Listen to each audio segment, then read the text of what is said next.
From the Multiply family of churches, we are Behind Open Doors, a podcast designed to take you behind the scenes, discovering what it takes to multiply disciples, leaders, and new churches. We're located in the U.S., the Hampton Roads region of Virginia. Visit us at multiplythechurch.com. My name is Aaron Denini, Executive Director of the Multiply family of churches, and I'm joined today by our Director of Missions and freshly tanned vacationer, John Slinker. Welcome back, friend. Hey, thanks. Good to have you back from your vacay. Yeah. All right, so the first big question for today, is it possible to go on vacation and return in such a way that you don't feel like you need a vacation from your vacation? Do I have to wait till the question is finished? Why is that? Asked? Why do we do that to ourselves? Where we go on vacation and we go, and we come home and we're like, oh my goodness, I wish I would have rested a little bit more. What's your theory? Yeah, well, there's multiple types of vacation. The vacation I was on was with extended family, and so you're constantly, when you're with other people, you want to push the lever from yourself to them. You always want to be focused and just loving others and giving others your energy. I think that's why. When I go on a vacation you're such a good for Christian. myself, try, man. I don't the perfect vacation is the beach with the wife, my lovely, and it's us. Yeah, I could see that. And that's what gives me energy. That's what fills me up, man. I love being with the family. I had a great time. It was a blast. It was just as fun, but it was also draining. Yeah, sure. No, I get it. We have a big family, as you know, with 5 kids. Huge. And it's huge. Huge. It's huge. It's a huge family. And you'll love them. I love them to death, right? Like nobody else loves them. Yeah.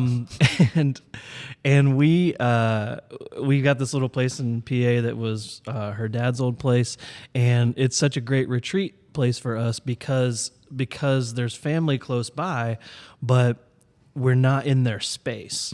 And when you have a big family, you always feel like you're in somebody else's space. So like having your own space, that's about the only thing that's restful for our whole family. You know what I'm saying? So you're right, though. That kind of vacationing is best for us. And then last night, my wife and I, who I love dearly, and we're just on the podcast last episode together, and wow, we got along so well on the podcast. Last night, we did not get along so well as we were planning out some of these vacation things because it got to the point where we were planning things and the schedule starts to fill up. And we're both kind of like, no, we're supposed to rest. We're supposed to get away, right? That's how your vacation will not be a vacation, I think, is if you plan it too much. Right? At least for us, anyway.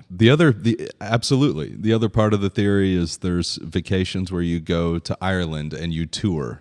Or you go to a new city. I say like hotel to hotel, Yeah, you're traveling a lot. You're trying to get a lot in. You've got a packed schedule, and hey, it's a new place. You want to do that. Absolutely. But you also need to take those days to just do nothing. Yeah. So I guess, so the moral of the story is different vacations have different purposes. Absolutely. And you need to make sure you have a variety of diversity of purpose in your vacationing. All right? 100%. Strategic vacationing. That needs to be like another book or a podcast or something like that. Right? Agreed. And you always give yourself an extra day, at least an extra day on the back end to gather yourself, get unpacked. Absolutely. Which I'm still not fully, but I've been sick as well as soon as I came back. So I came back from probably like 4 days, held the seafood boil from a neighbor. That went great. They loved it. It was good. And then I flew out the next morning bright and early to go to Ohio for a few days and put some work in. I think I got like 8 hours sleep for those 4 days. I came back, got sick, and now we're here. So I'm feeling better, feeling good, feeling rejuvenated. I was forced to rest, though, when I got home. Yeah. Well, good. Thank the Lord for that. I guess. Forced rest. Yeah, I guess. There's better ways to do it. Sometimes my body's telling me. Sometimes it's not strategic. It's forced upon you. That's right. Yeah, absolutely. All right. Well, on this episode of Behind Open Doors, we want to talk about a topic that we actually introduced last episode when Katie was on with me and dig in a little bit deeper to the concept of business as mission. So to give proper context, we want to bring in a friend of ours. Now, family of ours. I like that. It's a part of the family of churches here. Nicholas Lombardi of the Grace Collective, Coalescence Coffee Company, and the VP of Programs Operations at ICM in Hampton, across the water here. Welcome behind open doors, Nicholas. Thanks for having me. Very excited. Hey, man, it's so good to have you. We've been looking forward to this for a long time. The whole season, we've been trying to figure out how we can get you on, get our schedules to coordinate, and stoked to have you for this one and the next one. We'll leak that right now. Spoiler alert. Right? But tell us a little bit about your story, man. Let's start there. My story. I didn't grow up in the church, as they would say, not about as far from it as possible. I like to say I'm one of the fortunate, unfortunate people that can remember their conversion very, very clearly because they had so much of their life that was not being lived as a follower of Jesus. I actually got saved in a coffee shop in Knoxville, Tennessee. And this story, as I remember it, I was dating a very nice young lady from the South, the southern part of Tennessee. You don't sound like you're from Tennessee. I'm not. Okay. That's so this is something I learned kind of the hard way, is that I'm from New Jersey. I'm from a second generation immigrant family, really first generation American family. And when in the South, when you want to marry a guy and he's still acting up, going to clubs, or not willing to grow up, you take him to church, right? And so this young lady that for whatever reason seemed to want to marry me, but I obviously wasn't ready. So she took me to church, and I don't think she expected me. She wanted to get me into church, and I don't think she wanted me to meet Jesus. Kind of ironically, she just wanted to clean me up, and I met Jesus, and that ended up being sort of a rift in our relationship. Wow. In a lot of different ways, but. I mean, I was so Team Jesus 1, girlfriend? None. Yeah, my concept of God up until that point, so maybe I'm like 23, 24, it was like just the God that you hear about, from the world, maybe like vengeful, judgmental. That's what I thought Christians were. Sure. The God who's like waiting around every corner to zap you with lightning if you do something wrong. And so like the idea of going to church was just never going to happen. Like I just, no. And then finally, myself and this girl, we were working at the same place, and another girl that was working there was like, hey, there's this new community of Christians, and they're meeting in a coffee shop in the old city of Knoxville, which is where all the bars and clubs were. So I was like, I know that place. I know that area. And you can wear jeans there, and they play like rock music, and you get free coffee. And so that was kind of like I'll go down to this coffee shop with you. That was my concession.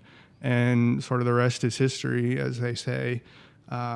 There was a guy there who was a pastor, and I didn't realize he was a pastor at the time, but he was kind of covered in tattoos. He grew up in a family saturated in the drug world, and kind of gave his testimony one day, and I was hit like a ton of bricks, had one of those come to God, room clearing, kind of couldn't see, couldn't hear anything but the gospel presentation, cried for about 2 hours in that coffee shop in like a little loft study area they had there.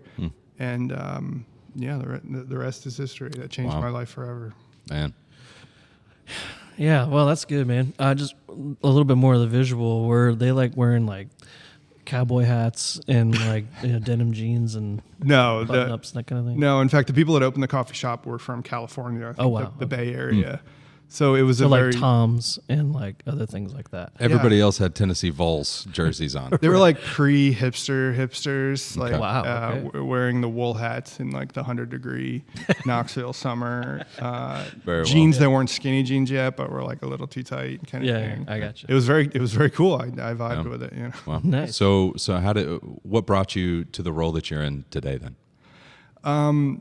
I have many roles, so I think many things kind of took me there. But my experiences in that coffee shop community initially have really, in a lot of ways, I find myself constantly with my wife and with my friends and folks I follow Jesus with, constantly pointing back to my very first experiences in that coffee shop, because the coffee shop became the center of my world. But the center of my world used to be, bars or things like that, right? And And then the center of my world kind of became this coffee shop, and eventually the coffee shop community, which had believers and non-believers, and again, I didn't understand the intricacies of all of that at the time, but we would like meet there on Tuesday nights. And on Tuesday nights we would go, there's this big bridge in downtown Knoxville, and there was a ministry, again, didn't know it was a ministry at the time, but they would just like, you could go there in groups and just help feed people. So you would set up chairs and tables and prepared food and, you know, make it warm and then quite literally serve people. And so somebody like posted a posting on the coffee shop wall that was like, you know, Tuesdays at 6, we're going to come here. We're going to get our coffees. And I think it was like the winter, it's most memorable in the winter, and we'd get our coffees, and then all of us as a group, like a community of just all different types of people, would walk down under the bridge, and we'd be like, hey, we're here to help. And over the years, helping there went from, you know, just kind of like unfolding chairs to serving food, to then helping people get plugged into social services that were available to them, then eventually helping them get plugged into local churches and counseling and things like that. Nice. And I think all of my nonprofit activities, my community activities, are really grounded in those first experiences, not so much because of how good they were for the people I was serving ham steak to on a Tuesday night that didn't have any food, but because it transformed me so deeply. You know, the first being a selfish, self-centered, you know, college athlete, academic, which is where my entire identity was, losing that identity really in a moment for graduation and injury reasons, but then finding my new identity as a follower of Jesus, and then finding just so much, just finding so much in serving other people. For the first time in my life, like I spent 24 years as just like a selfish toddler, really, right? Using all the things of the world for my own pleasures, and then became transformed in giving to other people, and want to do it forever. That's amazing, man. So we're going to get into our topic here in a second, but you ended up getting married. You have kids now, so let's do kind of a little bit of a glimpse into what life looks like today and how you met your wife and all. Yeah, through the grace of God, none of the girls involved in that coffee shop stuck, but totally my fault. You know what? I wish I could tell you that 2 hours crying with that worship pastor in the study room at the coffee shop, that I just walked out of that coffee shop and never sinned again. You know, that's how I wish the story goes. The truth is that I went through just an awful, I think, like, if you could break up the sanctification process for me into like phases, phase 1 was probably 8 years, you know, and it was just awful stuff. And thankfully God prevented any woman from being stuck in that process too long. But after I finished college at the University of Tennessee, I moved up to Manhattan and kind of did the rat race thing for a while. Realized I was never going to be the follower of Jesus I was meant to be until I took the time to really be discipled, intently discipled for a long period of time. So really what I did was I had an opportunity to break away from the business, the franchising that I was a part of, kind of an out of the blue opportunity to separate without messing things up too much. And so I was reading The Case for Christ by Lee Strobel. I should know his name. I hang out with him every once and again now. Lee Strobel. And it mentioned this Liberty University in there. It was the first seminary I'd ever heard of. And I was like, you know what? I think I was probably 26 maybe. And I'm like, if I don't take the time now to become the fullest fulfillment, or what I thought was to become a real Christian, let's say, that's how I was thinking at the time. You know, I may never have the opportunity to do it again. So I had this fancy apartment overlooking Manhattan and like a $600 or $700 a month lease on a car. And I gave it all up. I turned in the lease. I got out of my lease for my apartment. I tried to sell as much stuff as I could. And when I couldn't sell it, I did like an open door posting on Craigslist and let like homeless people just come into my apartment and take whatever they wanted. Looking back on it, it was pretty insane. Then I applied to Liberty University to get into seminary because, again, it was the only one I'd ever heard of, and I thought I had no shot of getting in. And I went down to Newark, New Jersey, like late at night, and met a nice fellow from the Middle East behind barbed wire fences in the warehouse district of Newark. and I bought a 1998 Passat from him. I don't think it came with a title, just one of those like few grand kind of transaction you can only get in New Jersey.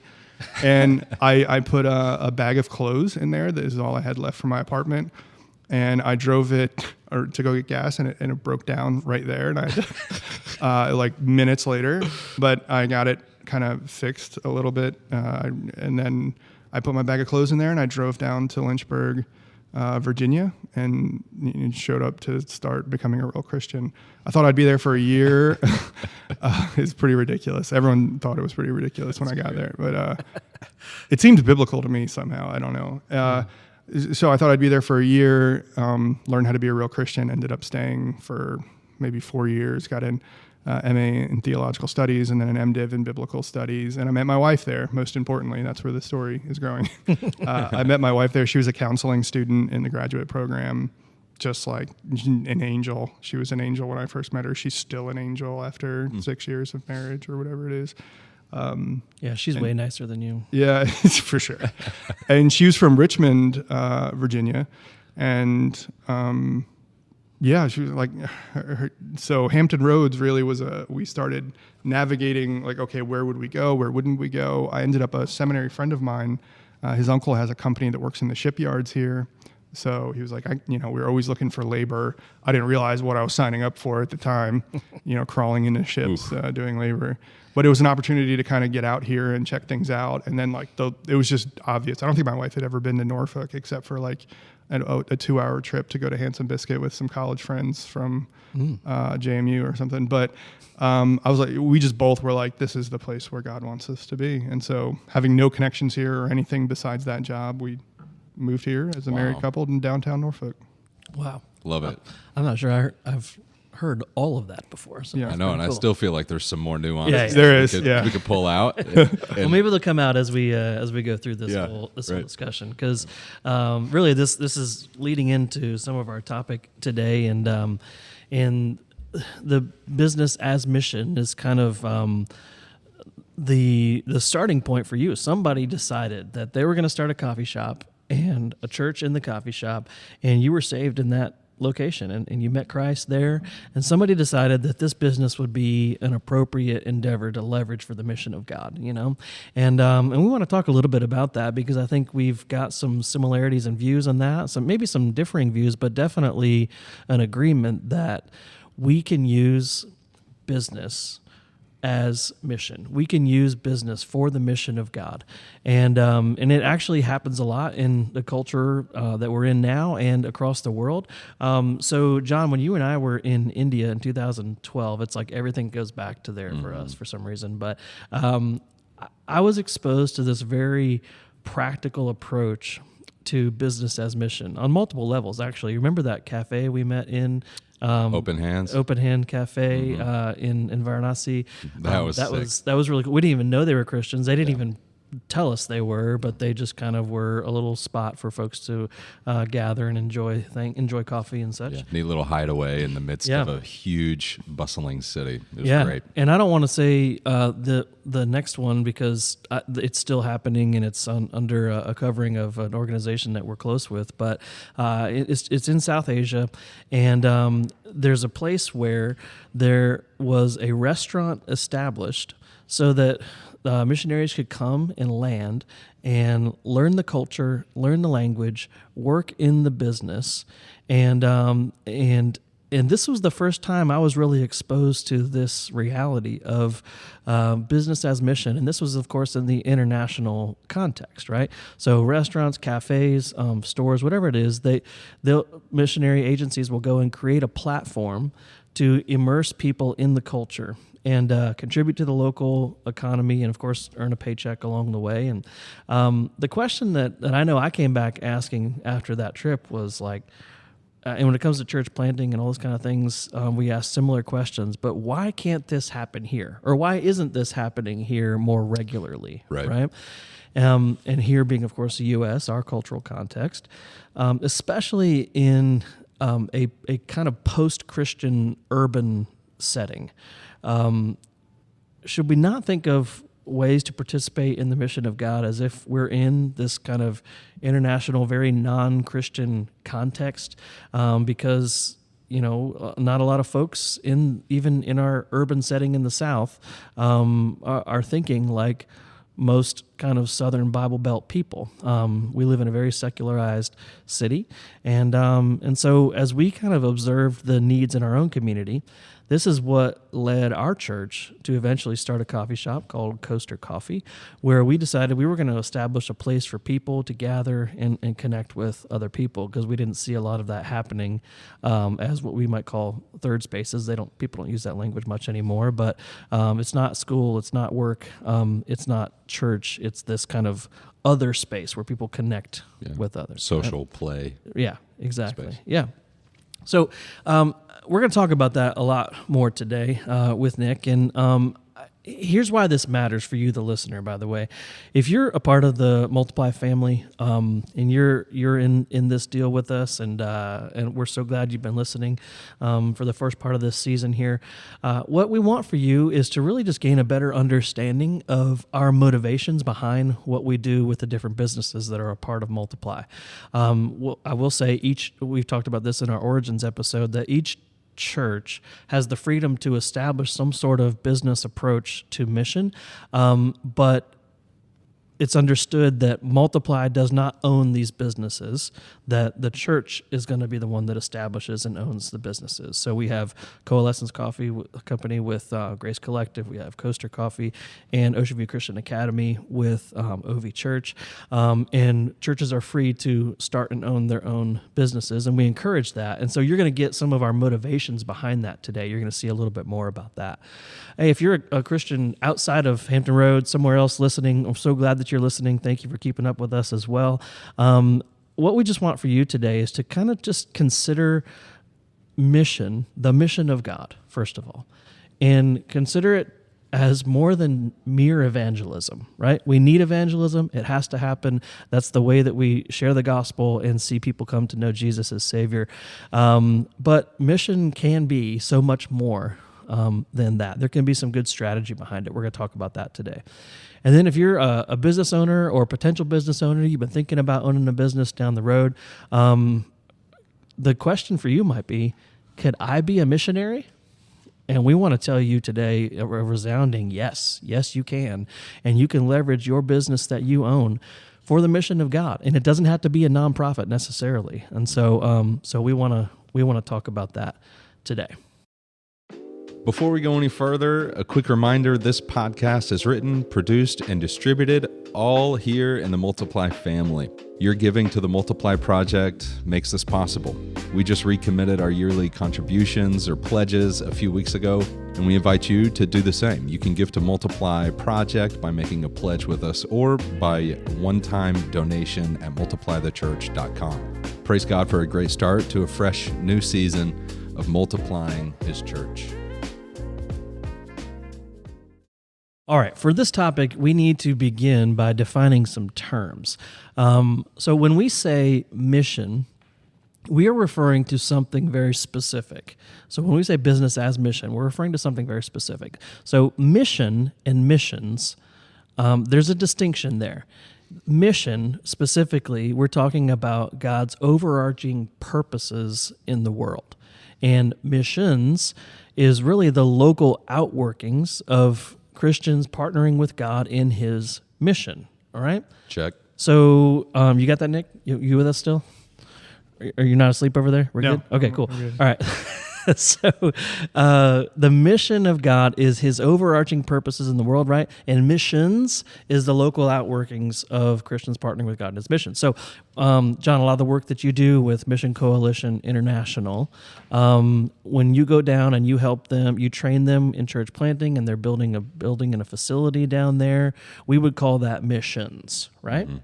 And then the missions of MCI Mexico is contributing to the overall mission of God, right? Correct. So this is the clarifying of terms we want people to understand. That's how we use along the way. Yeah. Got it. Yep. So another just side note, little appetizer here for us. I learned this a few years back. Words don't have meanings; they have usages. And so as long as we understand what we're using, Yeah. the terms for these definitions, it's really helpful. So one of the resources I found going through this was a paper that the Lausanne Covenant and organization put out on business as mission.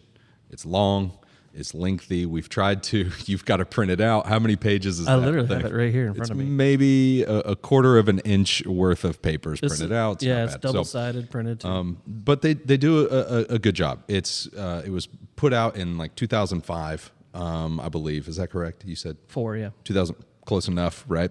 And one of their definitions for business as mission is that business is a mission, a calling, a ministry in its own right, and that human activity reflects our divine origin, having been created to be creative, to create good things by good processes for us to enjoy with others.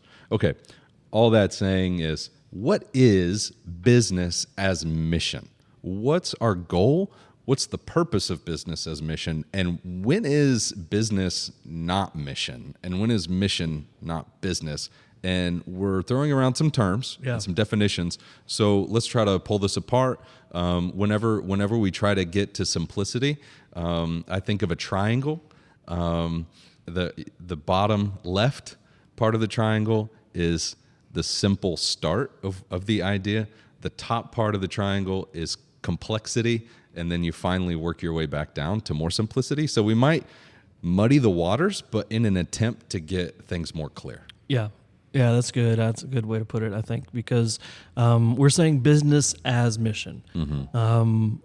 We are not talking about business and mission today. We might talk about it in some way, shape, or form just to distinguish between business and mission, business as mission. So business and mission is really two kind of separate activities. It's two parallel tracks headed towards the same direction, but one is business and one is mission, or even missions, right? Mm-hmm. So there's a distinction there between business as and business and. Does that make sense? Yes. Two separate activities. Okay. Yes. I think the key for me, I just got it. I think the key is the plural there, and I think it's really important that you clarified those definitions, the difference between mission and missions. I think that's the key. So I got it now. I get it. All right. Fantastic. We are not talking about today business for mission. All right. So what we mean by that is funding mission through the profits of business. Is that a good thing? Sure, absolutely.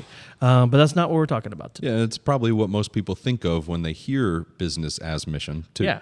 You're creating a business to get money so you can fund these things, right? You're gonna give to this agency or these missionary friends that you know. Mm-hmm. Yeah, and that's not necessarily what we're talking about today. Yeah. Might it be financially more sustainable? Yes, but it is distinct.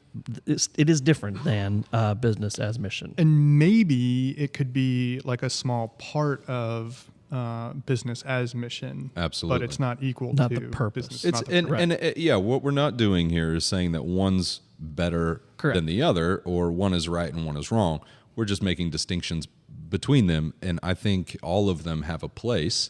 Probably, I want to say that loosely because I don't know where we're going to go, but most of these things do have a place within the overarching, multifaceted mission and multiple front lines that the kingdom is working on right now. Yeah. This next one, mission in business, okay? Mission in business. Mission in business is seeking to lead unbelieving employees to faith in Christ. That's like what any folks do on a daily basis in their business, in their office, in their school, in their life in general. You might see mission in your business, but that's because you are in your business trying to reach out to people who don't know Jesus and eventually potentially lead them to faith in Christ. But again, that is not what we're talking about today. Mm-hmm. All right? Business as a platform for mission. is the next one. Business as a platform for mission. This is where your work and professional life is a means of channeling mission throughout the world. All right. So it's not. This is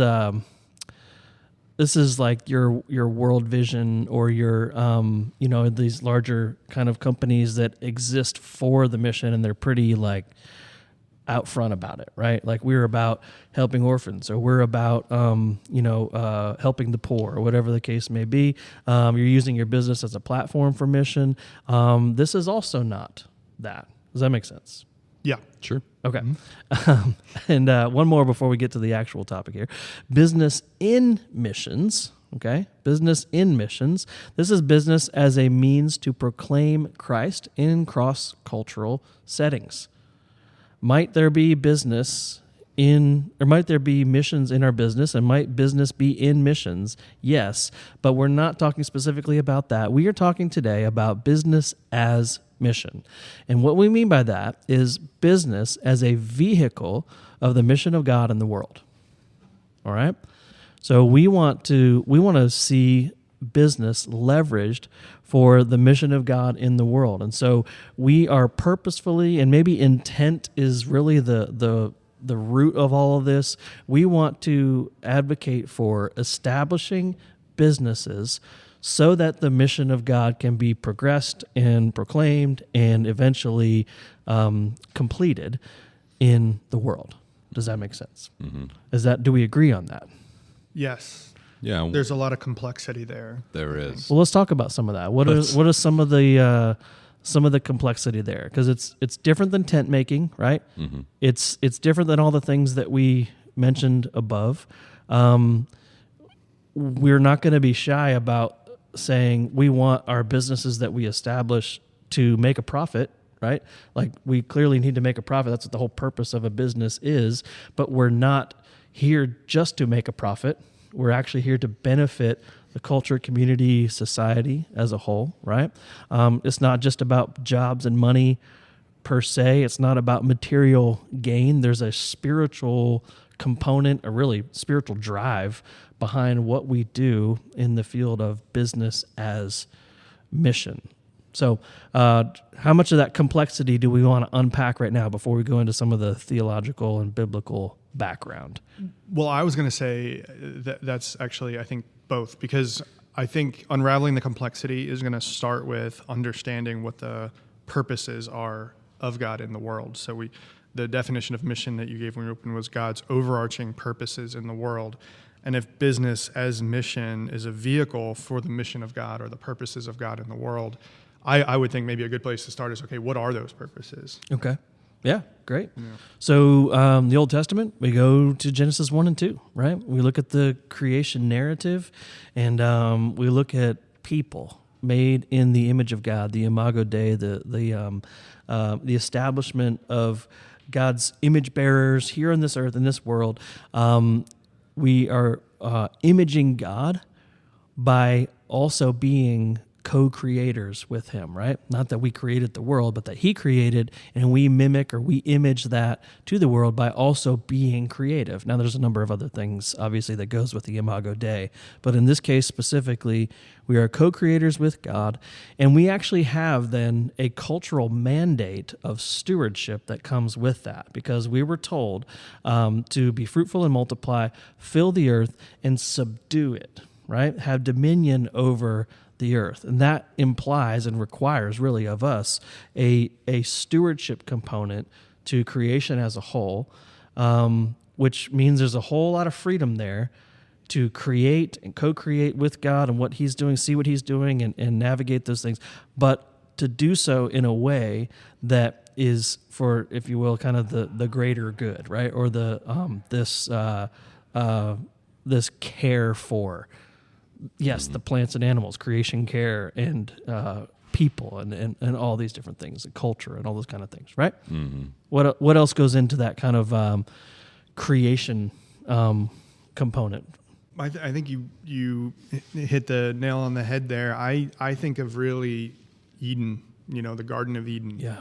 The original purpose of God, as I understand it, was God had this heavenly family. He had, this heavenly world, and then he wanted a sort of earthly world, another world, and then he wanted the two to hang out together, and he needed a place to do it, right? So he creates Eden, the Garden of Eden, as we call it, where his heavenly family, him, the Trinity, that that kind of stuff, the angels, where they could come together with this new earthly world and hang out together. And then the mandate was like, well, this is so awesome.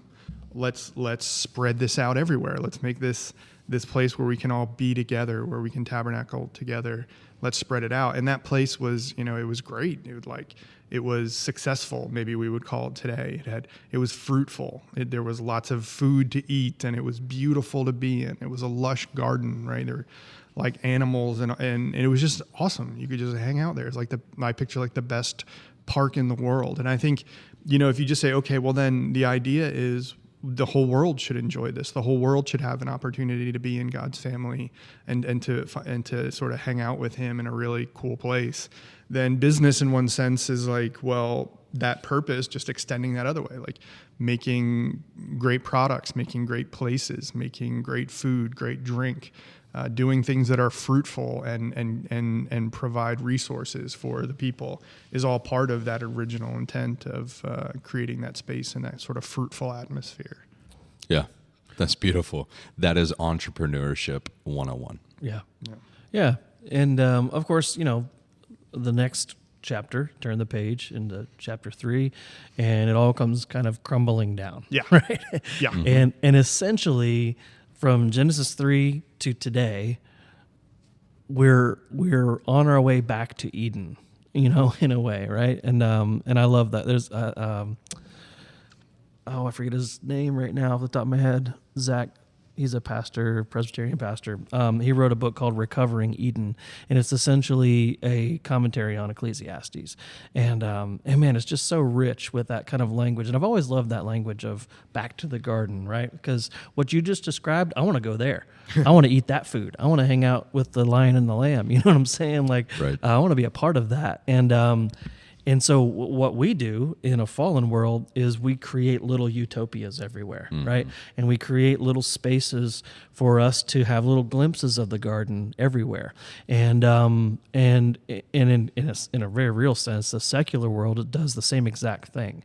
Everyone is trying in some way to create some sort of utopian society or utopian community where their place is where you want to go hang out. And they may not use that language, right?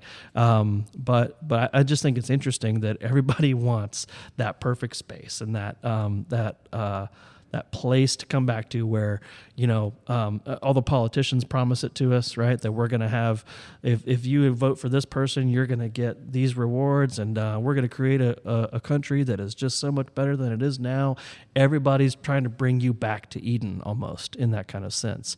And in a way, the church is designed to be a little bit of a shadow and a pointer and a type of pointing ahead to this potential renewed earth, new heavens, new earth, as you come into a church gathering and you're with your people and you're recognizing each other's flaws, but going in grace because of Christ.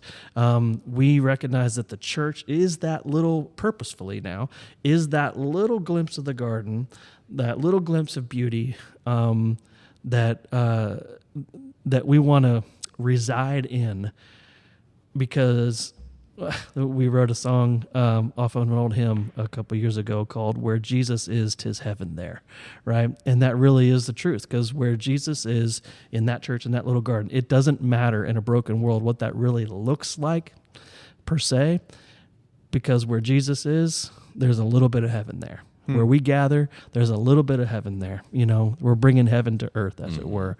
And I think you're right. So that brokenness, Genesis 3, the fall kind of brokenness then, it is what kind of messes things up. And so what we're saying is, could it be that as we establish and leverage business for the mission of God, that we're leveraging and using these kind of things beyond just the church space now to kind of infiltrate culture, to say, here Christians have exactly what we are capable of doing on this earth, this side of heaven, to give you a little bit of a glimpse of glory, a little bit of a glimpse of what community is really going to be like, what diversity and unity is really going to be like, and what, being treated with dignity is really going to look like, and all the kind of things that we want to do with, yes, business, right? Because business is a part of our life, especially in our culture, but across the world. I mean, if you don't have business, you don't have an economy, you're not going to have much of a place. And we'll talk more about that as we move forward. But any more comments on that kind of? Well, I think the one thing I would say is that something I learned over time in my theological journey is that, a lot changed at the fall, right? When that perfect Eden was sort of disrupted. What didn't change is God's purpose in what he was doing, right? The pathway for how that was going to unfold it had forever changed because of the actions, of Adam and Eve and the Genesis 3 narrative. But God didn't say, it wasn't like, all right, I'm going to open a coffee shop, or you guys messed that up, now I'm going to go open a theme park. Like, what he wanted, he didn't, he's like, okay, he didn't give up on his plan, right? The spreading Eden throughout the world, and later, like Jesus would call this the kingdom, right? That never changed throughout the Old Testament and the New Testament. Yep. Just kind of the pathway and how it was going to happen obviously had been changed. So I think that's important to realize. Mm-hmm. Mm-hmm. Zach Eswine, by the way, is who I was thinking of, Recovering Eden. Mm-hmm. Anyway, yeah, great topic there. So fast forward a little bit in Genesis 37 through 50, we've got Joseph, right, in the coat of many colors, and he was deceived by his brothers, sold into slavery. And a long story short of it, he's made essentially the second-hand man to the Pharaoh in Egypt, and he becomes what? Well, he becomes a great business administrator to the kingdom of Egypt. He's the second hand because he made the best and wisest decisions for the people of the day. And then you look at Israel, who receives the law from God, right, and the law of Moses, and there's a lot in the law about how to conduct business and how to participate in your civic duties, and to do so in a way that honors the Lord, and that is essentially His command for living and thriving and flourishing here on the earth. And of course, the whole concept of shalom itself. That shalom is really, shalom and recovering Eden are the same kind of concept, right? Coming back to peace. And that whole concept of shalom in the Jewish culture was that's what was existent in the garden. And we are all trying in some kind of way to recover shalom and find that peace once again. So that is the idea of the law. And then fast forward to the New Testament, that's what Christ ultimately offered as Lord of the Sabbath, right? As Lord of Shalom. He offers that peace. In my studies on shalom, I remember reading this picture, and it was a picture of a brick wall. And a brick wall is not at shalom. It's not at peace if there's a brick missing from it. It has to be complete in order for there to be the peace and completion and perfection there. If your neighbor comes over and yells at you because your ox just trampled on their harvest this year, there's no shalom there until you make it right and there's peace. So as far as the shalom, what are we creating in our businesses? What are we creating as a culture? What are we creating in our communities? One other example is, even in the worst of scenarios, imagine we were all held in captivity by the government, and God told us we would have to stay here for generations. That's exactly what God told Daniel, and what Daniel told the Israelites when they were in Babylonian captivity. And the command that God gave them was no different from the one in the garden. Be fruitful, multiply. And he even said, look, build your homes here. Don't keep living in tents. Don't keep trying to run away from this. Actually plant gardens and integrate into the culture so that you can have an influence on them. That is a form of the Edenic covenant or command that we see even in Jeremiah 29. Live quiet and peaceably among everybody in your community. You're going to be here a while. Love me, love your neighbors, care for them. Spread the gospel influence throughout your community. Fight for your and your neighbor's highest possible good. And, I wonder, most listeners, I bet, are not going to hear this and be like, man, I think I could start a company. But what you can do is identify different businesses that are engaged in God's mission. I'll say it like that, because we're kind of fighting for one of these. They're all good, but maybe one is where we've seen the greatest impact, or most overlaps mission. And so that would be the goal, most likely. But I think your goal is, as you're listening to this, I'm not a business owner. I don't ever want to start a business. What can I do? Manage your house and your garden well in your community, and then find those other missional businesses and cooperate and bring heaven to your community. People are not going to be happy with my garden. I can promise you that. That's okay. Okay. You've got a small yard With lots of sand. With lots of sand. It's not great. But yeah, that's good. Bring heaven here with what you got. I like it. That's good. If you look at the New Testament, I think just real quickly, just to say, Jesus brought the kingdom of God to earth, and he established it, his rule and reign here and now through his people by his Spirit, right? By the power of his Spirit. The kingdom is itself, dare I say, a business of sorts. A kingdom has to be overseen and organized and ran in some sort of way. I would say there's right? structure and there's process. Yeah. Absolutely. I think there's So maybe not a business, but it isn't. It's organization of some sort, Yeah. right? And different levels of them, obviously, with different types of outworkings of the kingdom. But Jesus came and established a kingdom, and it has to be overseen and ran, and stewarded well, and managed well. In other words, so I believe what that means to us is that we got a job to do to make sure that it is, and that we have protectors in the kingdom called elders and pastors that protect the integrity of the kingdom with right theology according to the scriptures. Business oversight. Business oversight, yeah, exactly. And so, yeah, they're literally called overseers, right? So that's I think that's a good way to just kind of look at the church itself as the kingdom of God and recognize there's organization there, there's management there, and that's all kinds of principles and qualities can be pulled out of the Gospels if you look at how Jesus did it. At the end of each day in creation, if we're going with a literal day, then God finished each one of them with quality control. Yeah. This is good. It's good. This is good. I like it. This is really good. Yeah, we had a really good day today. Yeah. So in the New Testament, we see Jesus in the kingdom of God, Jesus bringing heaven to earth. We see Paul operating, maybe not in business as mission, but tent making.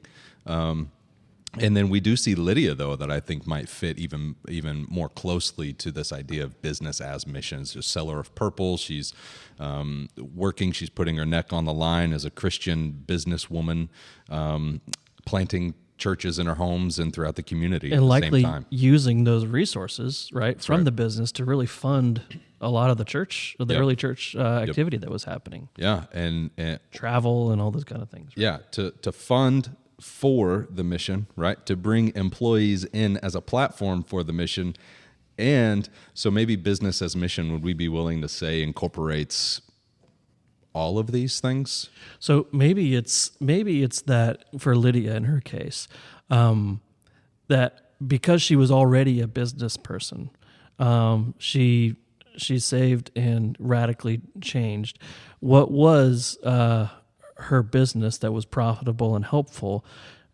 She likely shifted her intent for the business at that point, right? Where now she's like, okay, now I see my business as a vehicle Yes. for this mission of God. You know what I mean? It's no longer for my self-sustaining purposes of my family at home. It's there's a much greater reason that my business exists. And she didn't change the product that we know of. She didn't change the service that we know of. Yeah. She continued doing the same thing, and was intentional in every aspect of her life. So it's not just a job where she's punching the clock. She's doing something she's good at. She's doing something that gives her energy. It's not draining to her. She's picked a vocation. She's found where she all the areas of her life overlap. Insert Jesus. And now she's able to use it as a missional opportunity. And that goes way beyond evangelism, and we'll get to that in a second. But so, yeah, Lydia, did you want to add to that or no? Yeah, sure. Go for it. I've become recently, maybe not recently, kind of obsessed with the first century or the intertestamental period. And I think in a lot of ways, business's mission is really just a reclamation of a normalcy that was in the first century, right? And I think we discover a lot of things that way. Oh, this is good, something that we're doing, and then you're like, oh, okay, everybody was doing this because, and I don't want to take anything away from Lydia, but something that contextually that might be important to understand is that when Jesus walked the earth, it was pre-AD 70, right? So the temple hadn't fallen yet. And so when the word rabbi is used to describe Jesus, that word actually goes through a very significant transformation almost in an instant, AD 70, right? It goes from sort of being an itinerant preacher that was bivocational, right? Because you have there's this dichotomy where the word rabbi is used for Jesus, but then also like the carpenter type stuff, right? Like, so how does that make sense? And well, so after AD 70, then the synagogues and the pastoral staff there, the church planters, if you will, becomes a profession, right? Right before that, when Jesus walked the earth, it was not a profession yet. What would happen is you would have a skill or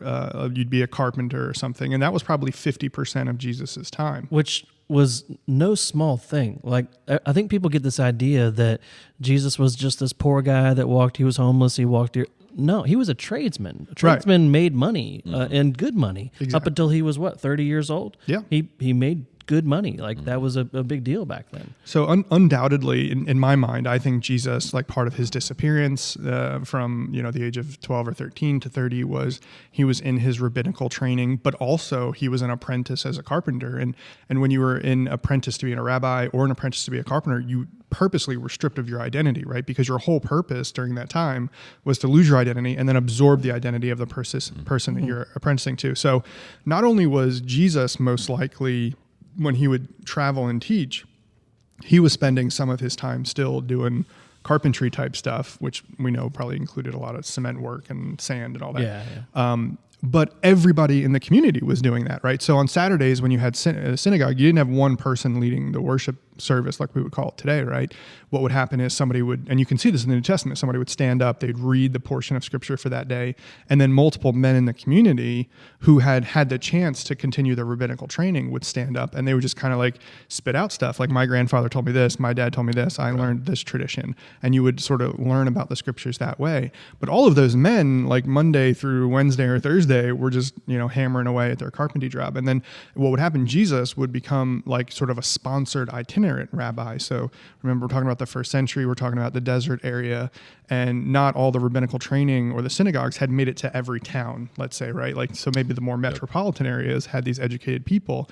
And so all the business people in your synagogue community would essentially, your temple community would bring money together from their carpentry business, from their blacksmithing business, whatever it was, and they would chip in a little bit as a way of paying for Jesus's food and travel to go to that next town over that didn't have a Jesus type figure, and he would get to share the kingdom and the teachings in that way. So everybody in the Jewish community in the first century was essentially leveraging their businesses, their trade, as a way of planting churches and spreading the kingdom from village to village. And I think Paul, you mentioned, Aaron, you mentioned leverage as being leveraging business as being a strong part of this. And I don't think anyone in the Bible leveraged their business better than Paul. There's this fantastic book that really changed my understanding of the New Testament in a lot of ways by this guy, F.F. Bruce. I think it was written in 2000. It's called Apostle of the Heart Set Free. And it's kind of a complex academic book, but there's 2 chapters or 3 chapters in there that like totally changed my understanding of Paul. And what he says, and I think it's a really convincing argument, is he says that if you look at how Paul talked to people and how he sort of flexed his Roman muscles and his Hebrew muscles, there's also a dichotomy there, kind of similar to the one with Jesus, right? He says he's a Hebrew of Hebrews, but he also, when somebody's bragging at him and saying, hey, I bought my citizenship to be a Roman, right? He's like, I was born one. And like that, he was kind of trumping that guy. Well, that was not something you could do in the first century, right? If you were born a Hebrew of Hebrews, you were born a non-Roman citizen. If you were born a Roman citizen, you were not a Hebrew.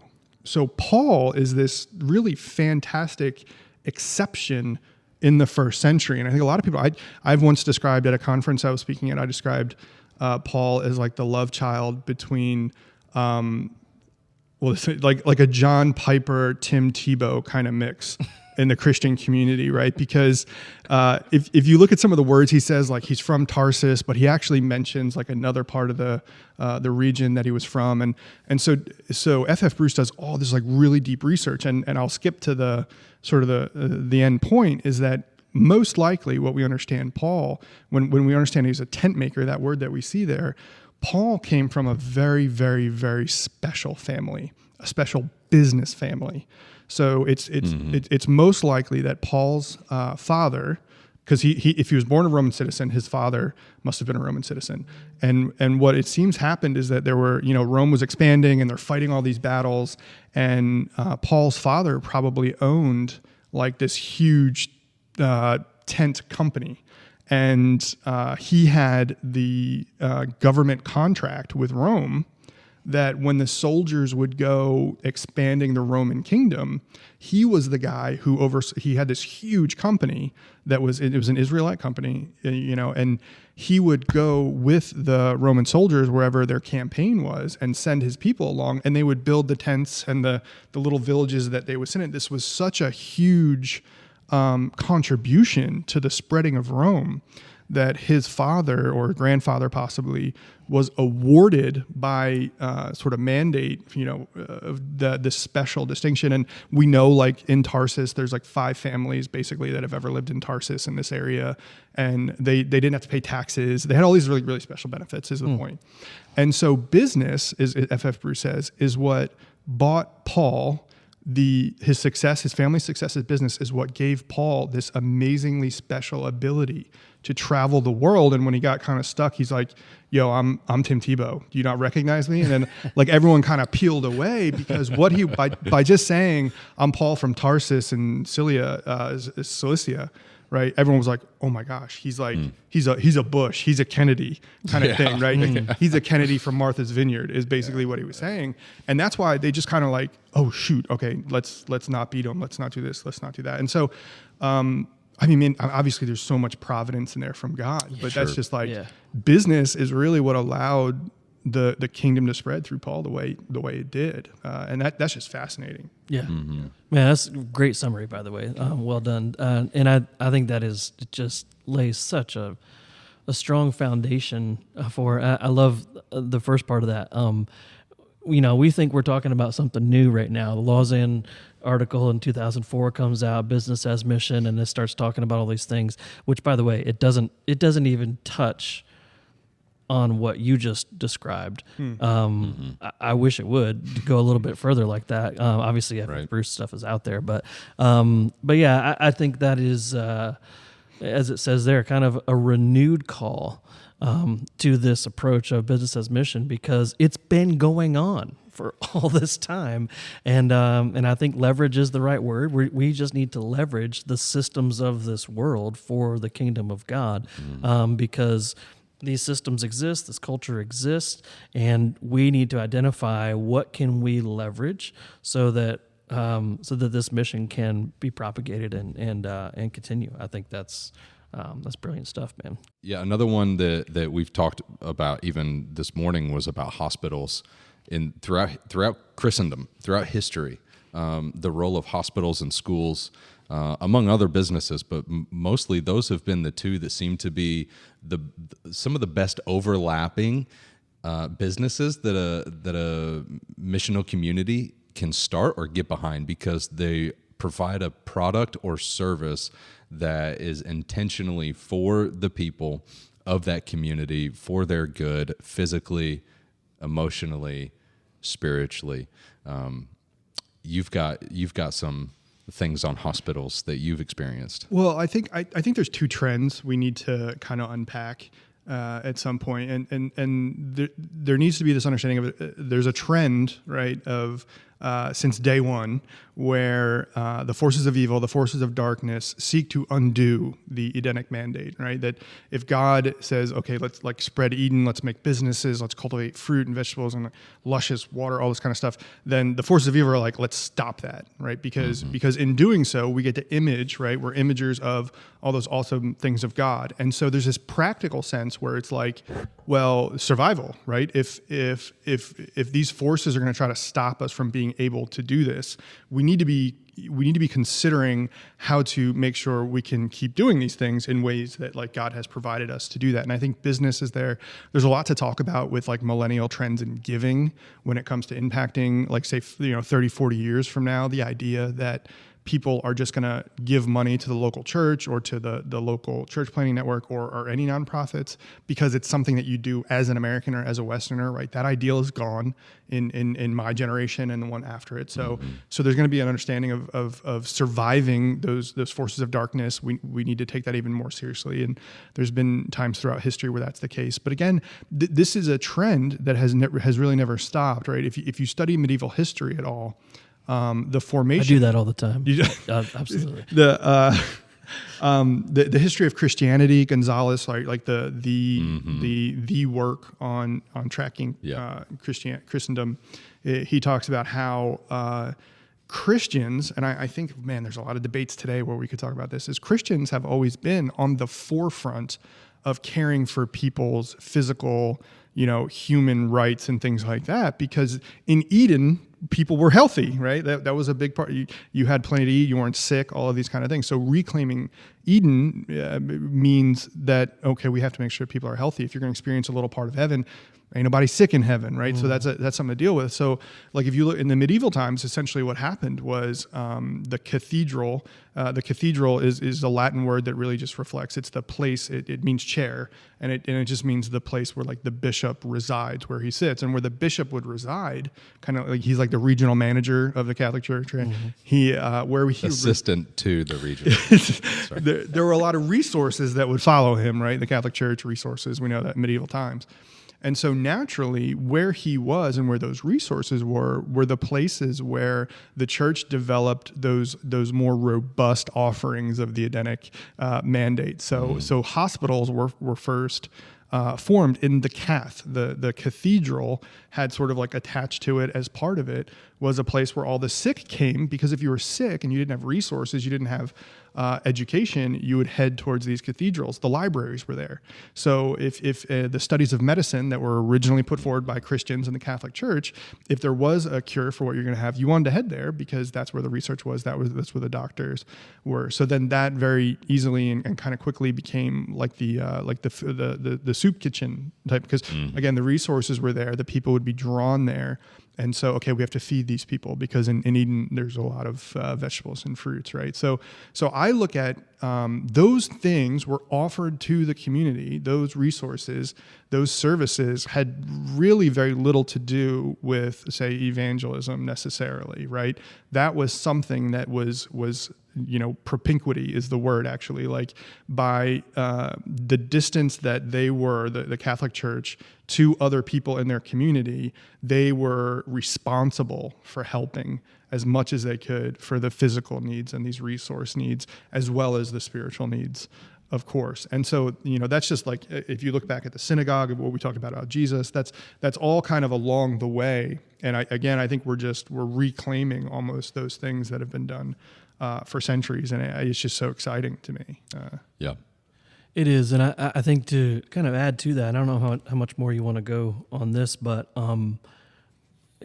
add schools to that mix, right? Because you need to educate people to man those hospitals, right? And the whole point of Christian education in those times was to kind of lead the way in culture forming, right? And Exactly. to educate these young minds in the ways of Christ and education, so that people grew up as Christ-centered and gospel-centered thinkers, so that they might influence culture and society in a way that was more kingdom-minded. Now, there are all kinds of breakdowns happen throughout history, of course, with broken people, but that was the original kind of cause and shape for that. So schools are established by not some other secular organization out there, but first and foremost by Christians. Exactly. And that's one of the reasons why somebody asked me one time, did God call you to lead a school? And I said, well, God called me to lead this church, and this church happens to have a school. That was like my initial kind of attitude towards the school. And then I just started to get more and more convinced as I studied and as I went to India and talked to Pastor Danny in India that no, this is actually a beautiful situation where we are able to cultivate young minds. And our focus on our school is leader development and Christian leadership, so that these young kids can grow up to be leaders in their community, even if it's just a simple volunteer role like a civic league president. But imagine a city manager that came up with a Christian background that's actually shaping and forming where things are built and how things are placed in a city. Like you make those kind of decisions for a culture, and you have culture forming that's happening hopefully by Christian thinking and a gospel-centered thinking type of people. And so Christian education was back then. That was its purpose back then. And I would argue that today, I think there's a push to kind of recapture again some of these same essences of what Christian education was and could be even today in a more and more secularized world. Love it. That's the goal. You look at the liturgy of the mall. When you go to a business at the mall, you got to park the car. Downtown Norfolk here, you got to pay or grab your ticket and receipt. And you go inside, you go to the food court. I don't know if malls are a thing anymore. Have you guys heard of these in the last year? I don't know. Mole? Mole? Mole? So you get your bags.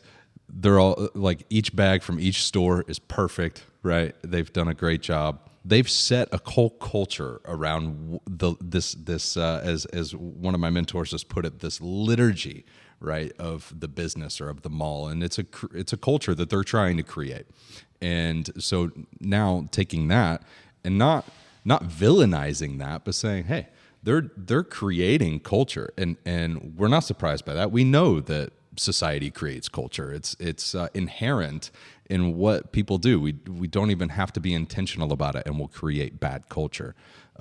But if businesses operating on mission can understand, hey, what is the experience of being a customer or a client or an employee or a neighbor to our business? What kind of culture, what kind of liturgy do we want to put forth to the community? How can we infiltrate? How can we influence and create culture? If we don't, culture is going to be created anyways, despite our apathy of actually wanting to get involved. Yeah. So we are all for this idea of business as mission, clearly, obviously. And I think we see a very strong biblical theological argument for it that could be fleshed out even more. By the way, as I was doing research for this, I I started looking up different writing on it and things, and there is not a lot out there. I was pretty disappointed with just kind of even the more academic approach to this is not super creative. There's a few things, but man, I think there's a lot of work to be done here to kind of recapture some of these things in a really helpful way. There's some very practical books on like you as an individual seeing your business as a way to leverage for the mission of God. But we're talking really even more specifically about the church and local churches leveraging business as mission as well. It's not just individuals doing that. That's a good thing. We're for that, especially if you're a Christian business owner. You should see your business as your participation in the mission field.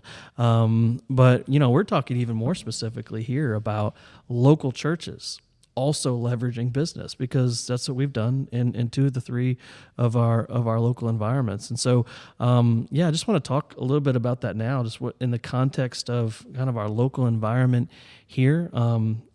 Nick, you and Chris came to Norfolk, and we had Chris, who runs Coalescence Coffee Company here, running Coaster for almost 2 years before y'all came and started this. And we discovered it took some time as we were kind of working out what does church planting together look like. So let's just talk a little bit about that, of kind of how we've landed where we are. With the roots that we have now, the understanding that we have now. So when you came to Norfolk, I want to plant in Norfolk, you actually were like, well, we want to start a coffee shop and plant in Norfolk. So kind of talk a little bit of that out with us and what was going through your mind and heart there. Yeah. So going back to my seminary days, I was living in a basement of a local pastor right across the street from the seminary. And so when I was in seminary, right, if you go back to kind of my opening story there, I wasn't looking to become a leader. I wasn't necessarily looking to open a coffee shop or things like that. All of that was way beyond even the possibility of who I thought I was in the Lord and what I was capable of. But I had started playing around with the idea of, well, I knew one thing, I wasn't going to fit in most churches because I grew up, living the thug life basically. And at Lynchburg being kind of like my first experience of significant Christian culture, I was like, I loved my experience at Liberty. I loved the people there. I have nothing bad to say about it. But, it's different. Yeah. It's a little bit of a bubble. It's a bubble. I'm like, Can be. So kind of like they try to point you towards the Baptist red carpet type. And I'm like, yeah, I'm not, this is not for me. It's a wonderful thing, but not how I was going to get down. So I started playing with this idea and sort of just talking out loud, like, okay, what would it look like to do something like what I got saved into, and to leverage a lot of my business. So I was up in Manhattan learning business systems and had this business background and possibly a business acumen. And so in that basement, those pastors, they were supporting Chris and Jenny, who were overseas running a coffee shop in Germany, and they had come back to the U.S. for a couple weeks, visiting donors and things. And they were like, "You guys have to meet." So we had dinner one night. And it was me. I wasn't even married at the time. Me and Chris and Jenny, and we talked and had dinner, and was like, "Oh my gosh, this is like." It felt like the two of us had, separate halves of the full idea, and the capabilities, the business plus this kind of thing. So we started talking. That was a long time ago. That was 8 years ago, maybe. And so they went back to Germany for a little bit, kind of wrapped up that phase of their life. I finished seminary, got married. And then we started just talking about it long distance. What does it look like? What does it look like? And then it was just a couple leaps of faith. Brianna and I said, we're going to go to Norfolk. That's where we don't know a ton about it. We don't know this. I looked to see if there were any coffee shop owned by churches in the area, and there wasn't at the time. And I said, I don't know. This is just, there was a diversity there. There was a lot of things that attracted us to it sort of demographically. And we said, okay, Brianna, we're going to move there. And we did that. And then they were like, all right, we're coming back to the States and you guys moved there. We're going to move there. So that's when things got really sketchy, and we're really thankful to the Multiply family and Coaster because Coaster gave Chris a job working there while we kind of got to sort things out. I think, another kind of thread we could unravel here is having a job that's sympathetic to religious or even non-religious kind of larger purposes of life. Super helpful, right? That's what Coaster offered in a lot of ways. That empathy, that sympathy. And so, started forming the idea. And then we were looking for a place. It was really expensive. This was 2-3 years ago. And honestly, we were ready to give up a few times. And talking with Aaron, he was like, we have this idea for Multiply, and we just believe in you guys and want to support you guys. And we're behind you, So that's what gave us the strength to kind of pull the trigger on this building, and then the rehab process that started, and we were able to. Chris was still working at Coaster, I was working at ICM, and we were able to take it from there. So a lot of it is the businesses that you guys had started and the systems and things there that gave us a platform to leap from and to create this space. Yeah, so we had I think similar ideas and similar approach. Like you said, Chris and Jenny Brooks were working at a coffee shop in Germany, and kind of leveraging that in that context. And like I said, I came back here in 2012 saying, man, why can't this kind of thing happen in the U.S.? It turns out it was happening, just maybe not as prominently. And then, as you guys, and the timing of it worked out, where 2016, we set out to start Coaster Coffee, and we didn't know what we were doing. We're like, we need a place for people to gather and connect with one another. And the whole drive behind it, though, was the whole idea of platform, right? Like, we need to create a platform. And I don't mean a platform for getting Christian rights and all this I don't mean that. I literally mean a community platform, a place where people can connect with one another. Originally, it was like, we're going to start this coffee shop. We're going to make some money. It's going to be able to fund mission projects and things going on in the community. Turns out, you don't start a coffee shop to make money. Not even close. Not even close. Unless you got a really great donor base. But even then, eventually, the money that you're trying to make doesn't happen, and it runs out. So you need your donor base to fund the actual operations. Well, but that platform idea that you're talking about is exactly that worked, right? Because the story of how, so I'm living downtown with my wife, and we're like, we're not taking that leap of faith. We're kind of wallowing a little bit and not knowing how to get started and to make that jump. And a news article comes across my Facebook or what have you, and it's an article about how a church that I'd never heard of opened a coffee shop in Norfolk, and I was mad because we'd probably been living here 18 months maybe at that point. That's why we moved here. Like, is a big deal for dragging your feet, man, from Germany, from New Jersey, and I was like, I wallowed for a little bit, and then. I'm like, I'm going to go over there and just, I don't know what it happens to be, at ICM up in Hampton. I a lot of times drive up Tidewater. So I didn't at the time, but I started taking that route, and I would go in every morning, and I liked the place. It kind of stuck on me. So my routine, even to this day, most mornings is to go to Coaster for some coffee. I met the manager at the time, got to know her, just building relationship, not around her evangelizing me, and just got to know her. And you guys were actually in India. I think it was one of your early trips to India. And she's like, considering what you do, I think you might be interested to meet these guys. And that's how the connection started, right? And I started learning about OV Church, and I learned, okay, they're not actually competitors. They didn't steal my idea that I didn't tell anyone about. And the partnership kind of. So had Coaster not existed, like this whole, our partnership, this whole family between us may have never happened, right? Yeah. So that's super. That's great, man. I think again, back to the platform thing. Thinking about the international context, and just the space that is created to learn the culture, as it were. I'll say learn the language learn the needs and the gospel opportunities in a culture is another reason for starting these kind of businesses.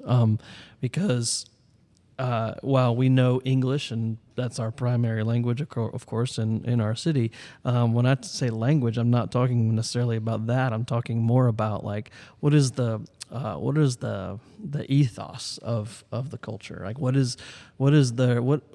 drives them? What excites them? What are their needs that could be met by fellow Christians?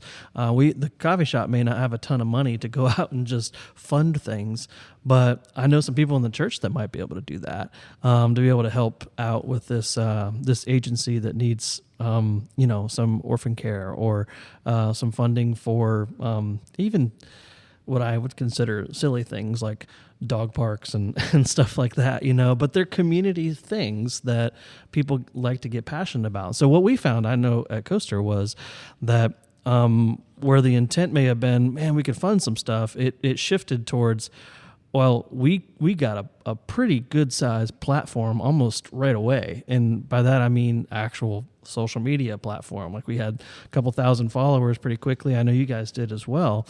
And so when people would come and say, "Hey, we want to advertise our thing," whatever it was, we now had an audience for people very very locally based, in that northern section of the city up there, to say, we're not going to be able to give you any money for your little league team, for instance, but we can put it on our social media page and see what happens. And so now all of a sudden, what may have been a couple $100s from Coaster Coffee may have turned into several $100s from a social media post that is able to generate some funding, yes, but also awareness to different things that I'll say that we align with, or that kind of run through the right approval process, of things that we would want to champion alongside others in our community. There's so much more that comes from business as mission than just money. And I think that's what we're coming back to time and time again. Yeah. The influence, the culture building, the neighboring well, the inviting people into your space and being invited into other spaces. Those relationships are huge. And a lot of the times, if we do go back to the individual, a lot of the times, if you're just an employee punching the clock, you don't have a lot of freedom to be able to do that. And we had already mentioned the freedom that comes with being able to be with an empathetic organization, or as a person whose holistic efforts of gathering their profession, their vocation, their passion, and their mission in life into one arena and saying, hey, we could meet needs for others, we could meet needs for ourselves, and we could develop this culture. That's exactly what our goal is. It's not just to get successful and be good stewards of our money, but of everything in life. And to be rich means to have a lot of money. To be wealthy means to have freedom and influence. I would much rather be wealthy with the freedom of to be able to determine, hey, what do I need to do today? What's most important? Not just urgent, but what's most important, and what can I give my time to today? And then being able to make those decisions myself. I would rather have that and have all my needs taken care of for the most part throughout the rest of my life than just be given a huge sum of money and saying, hey, you still got to keep punching the clock and working the hours and doing the things that you don't feel called to. So that's my goal. That would be my goal for other leaders, for other business owners, and other people who are looking to get into that. Find the freedom so that you can be on mission in even more intentional ways that you can set out yourself. That's one thing that David Platt was talking about. I think in 2015, he met with the IMB, the International Mission Board, and he was the president then. And he said, we're going to increase the number of missionaries sent across the world by a lot. And they're like, how in the world are we going to increase our missionaries to go from 3,500 or 4,500 to like 15,000? And it's by deploying businessmen and businesswomen. If you're a doctor, if you're a a rickshaw driver, if you're a instructor, a student, a retiree, Platt said, we're talking about limitless possibilities that God has providentially arranged for his people to go around the world with the gospel and identify those things. As we're talking internationally, I remember a story from my time in seminary from our president, Danny Aiken. He was sharing a story one time about how he went to this village. In their context, it would not have been helpful to give them an espresso machine, right? And say, hey, now start your own coffee shop.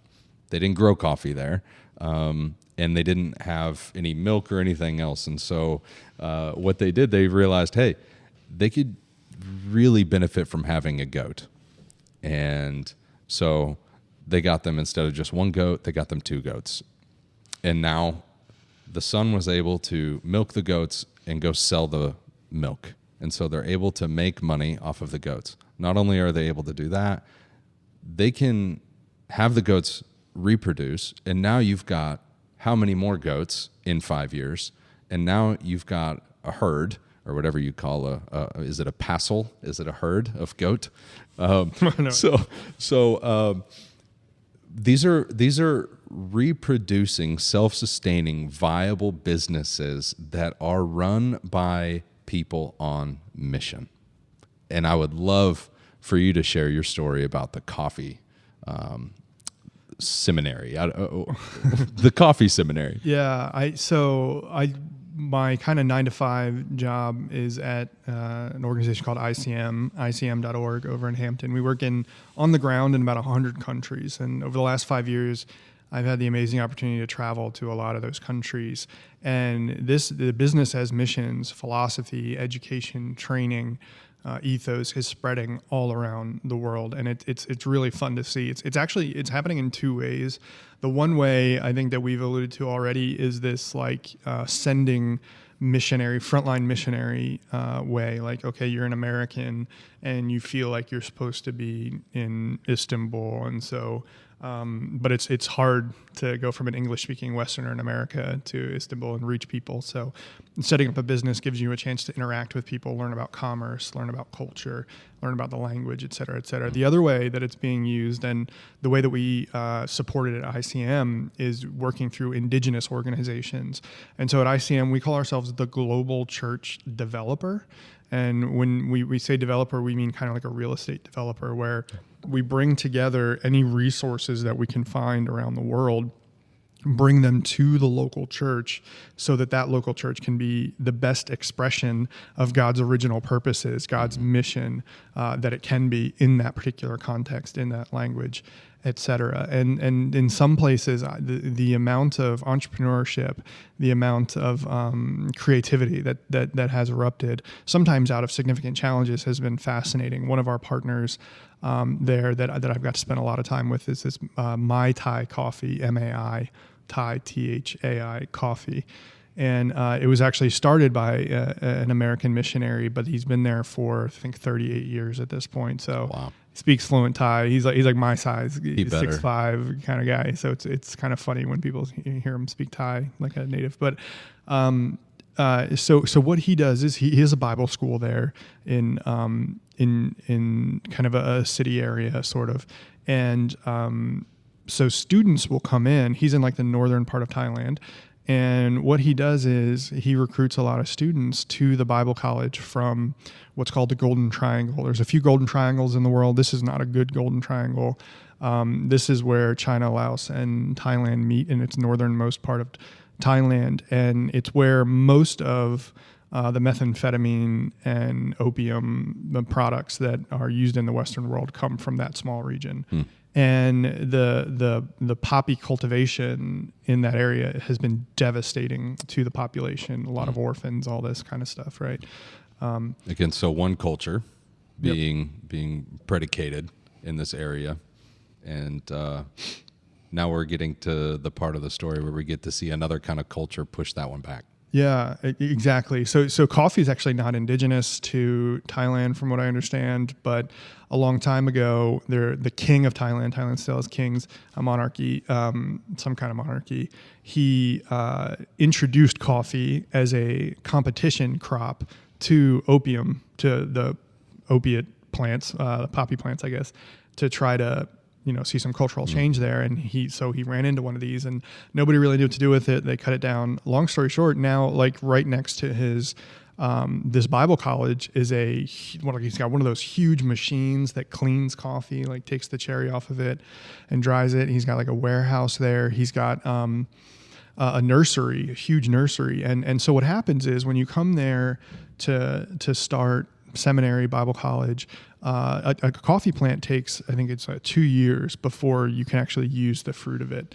And so the nursery, when you get there, they're planting these new coffee plants in the kind of the nursery form. When you finish Bible college 2 or 3 years later, you can take some of these plants with you, and then the people are sent as church planters back to this Golden Triangle area, which is it's mountainous, it's jungle, it's a tough landscape.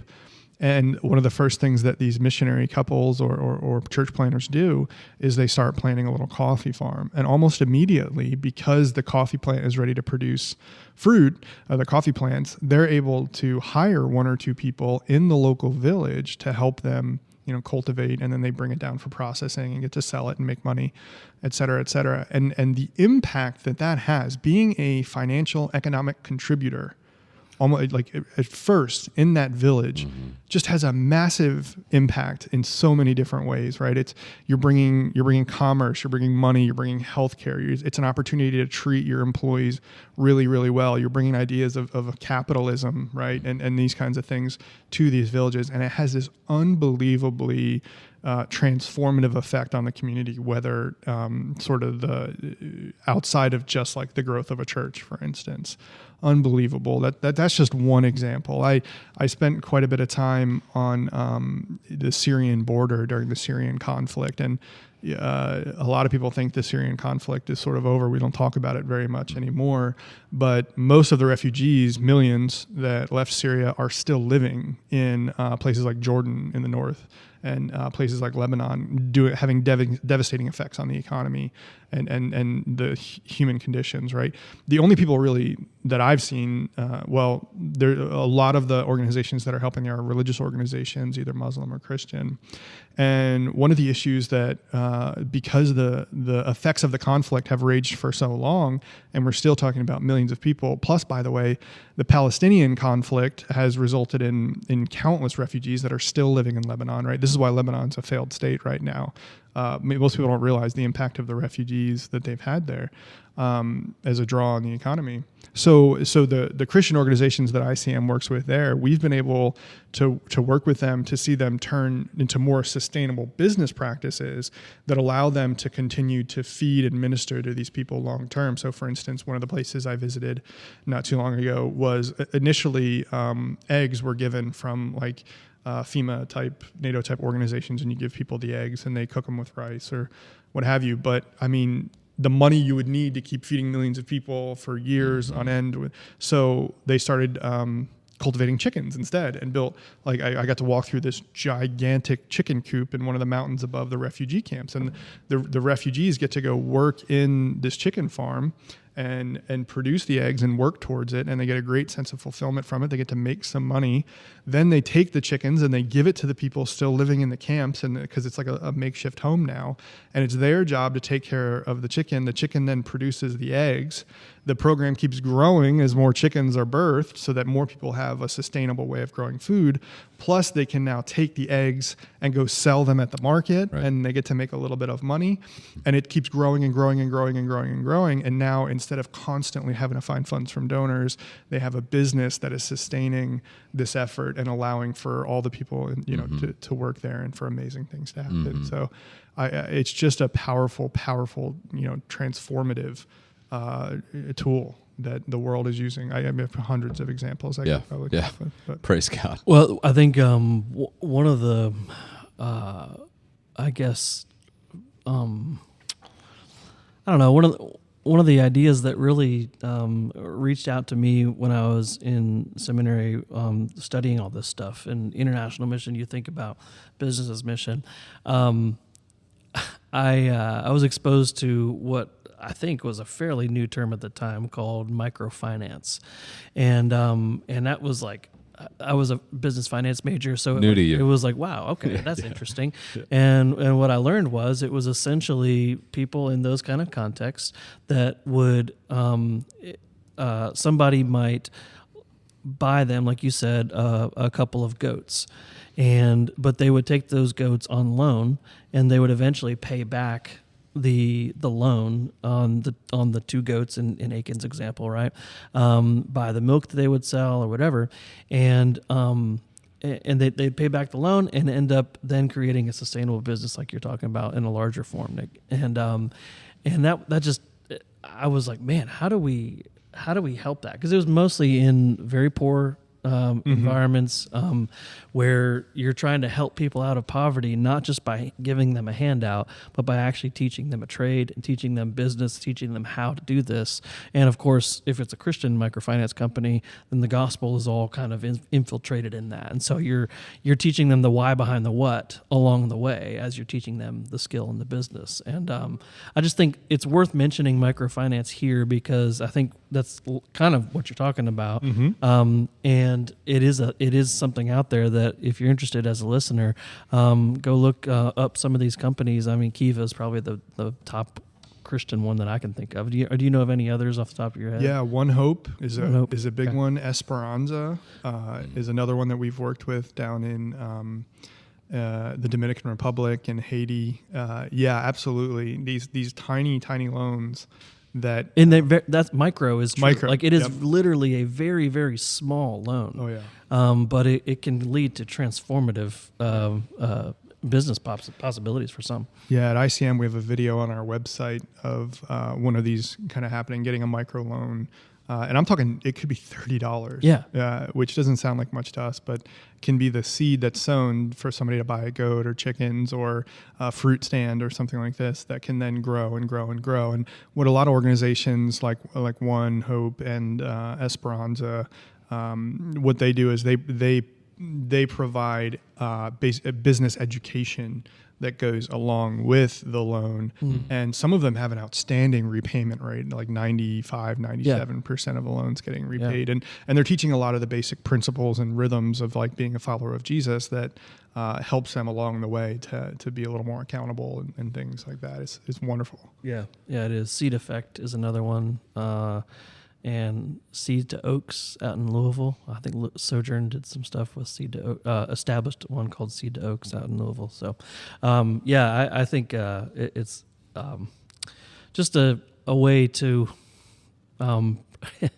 give people, once again, a little glimpse of glory, a little glimpse of Eden, as it were, and to show people a little bit of hope, not in the money or in the business, but once you have dignity with employment and contribution to culture and society, you can, in a better way or in a more full kind of way, understand the Imago Dei and your own purpose and your own meaning and your own reason for being here.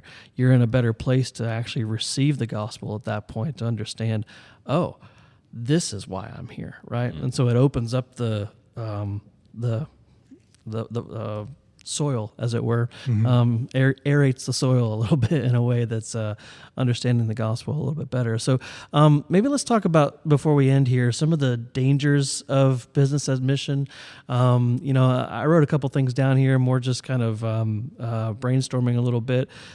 Obviously, I'm so for it, and because I'm so for it, it's hard to see some of the dangers, but I've actually experienced a lot of some of the dangers here, and I think the biggest one that I know, Nick, you can talk about as well as with Coalescence, is that the business, if you're a church coming together to establish a business, or even if you're a Christian coming together to establish a business in some kind of way, it is very possible that business itself can distract from mission if you're not careful.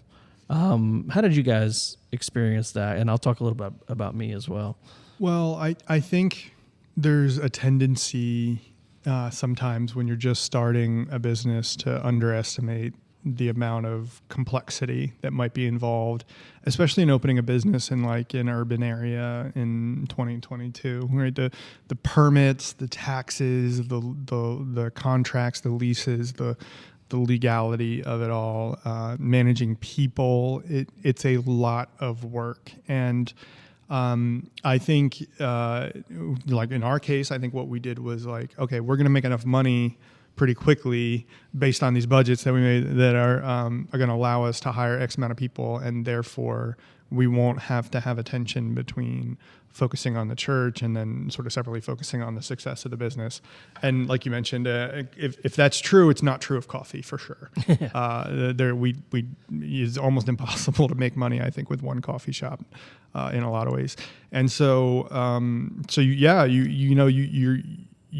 tendency is to not let the business die, of course, right? You kind of have to triage and make it work, and work a lot of hours and put a lot of energy into that. And that, I think for us, without a doubt, it sort of sucked up some of the energy and resources and people making that work that could have gone to more church planning efforts and spiritual development type stuff.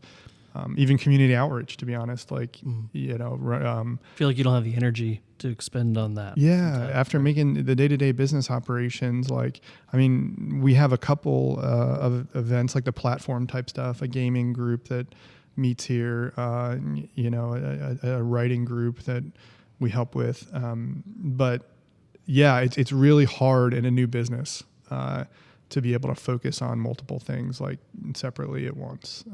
And that's a hard lesson that we're learning and we're still working on. You can't throw the baby out with the bathwater at the same time, though. There's still a lot of good happening within the business's mission model, within starting new businesses.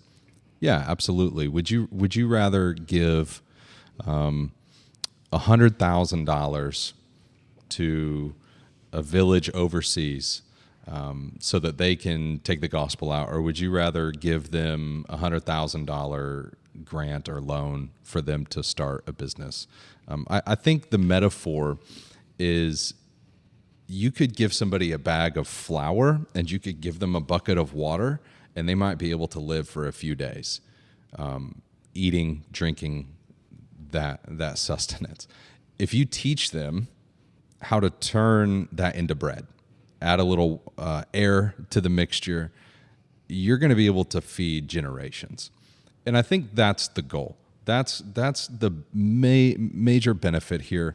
We can always talk about, man, I wish that time, you can't get that time back. I've got some friends that might, they wouldn't vilify business as missions, but I think what we would vilify is not losing sight. Like, what are our habits as we're going about this? Are we staying aware of where our time is going, where our money's going, and just recognizing the whole goal here is lifelong, holistic relationship with everybody I'm working with and community with, and this is my life.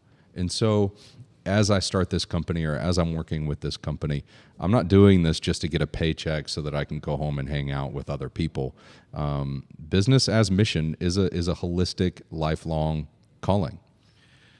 Yeah.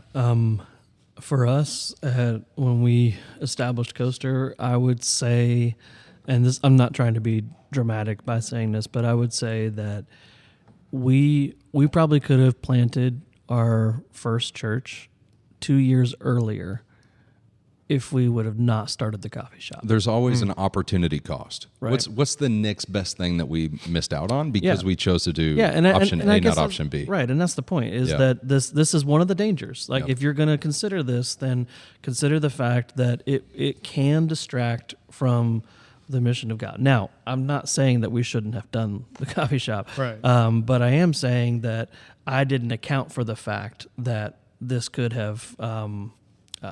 this is going to cause a pretty heavy distraction for some time, and it did. And I also think, and if I'm being honest too, even within our church, it wasn't just about the planting of the church. It was also like now we're not talking as much about bringing your neighbors into your homes or inviting people over to small group or to a front yard party or whatever. But now we're saying, go to the coffee shop, go to the coffee shop, go to the coffee shop. Oh, yeah. You see what I'm saying? And so you've shifted the space of gathering from home to a third space or other place outside of the home. And now it's like, oh, is that, you get what I'm saying? Oh, right? yeah. There's a tension there that you have to manage for sure. The best scenario is that the coffee shop becomes a filter for the even more intimate spaces. Right, exactly. It has to Or be more a funnel, not a filter, sorry. Yeah, and it has to be more of a social space at the coffee shop that, like you're saying, leads to a more intimate or personal space. Right. Absolutely. Yeah.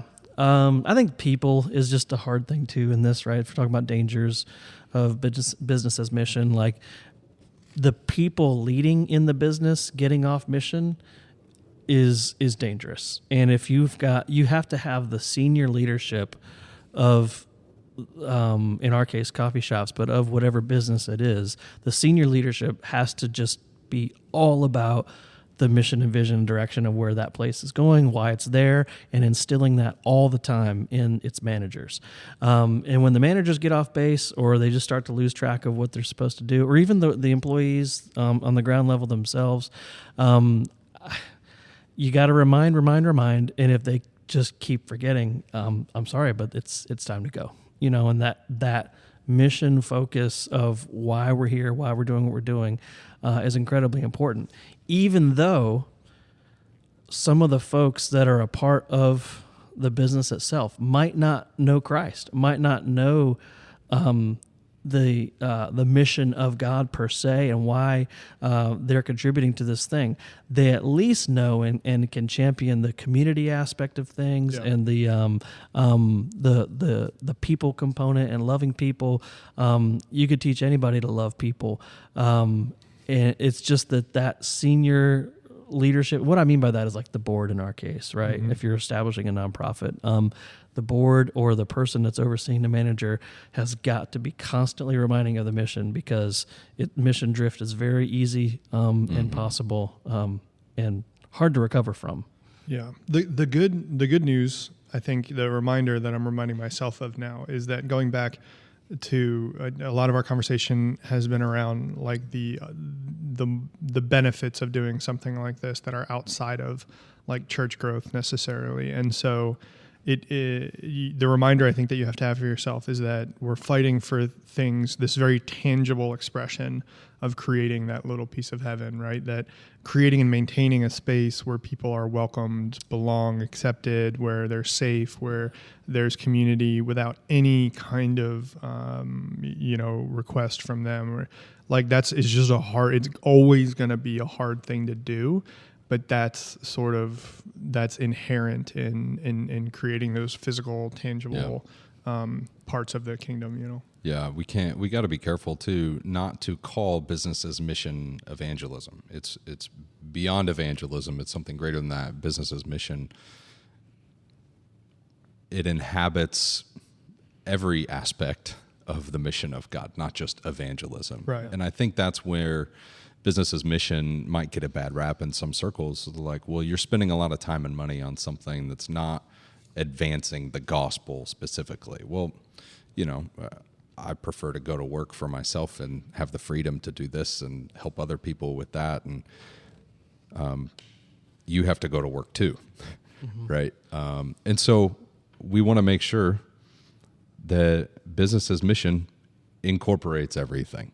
And we're able to see it way beyond just the evangelistic efforts. And when you do that, you gain some attention and influence for very different reasons. Because now, if you as we have, both of our businesses have for a while now, been on the ground for a while, actually proving that Christians can love their neighbors even though they don't agree with everything that you believe, we can actually love our neighbors in that environment.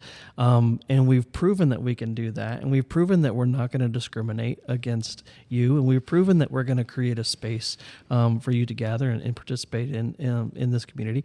That that creates another level of influence that is so helpful for the city to know that you are a trusted space, or a local business association to meet and gather in, because we're not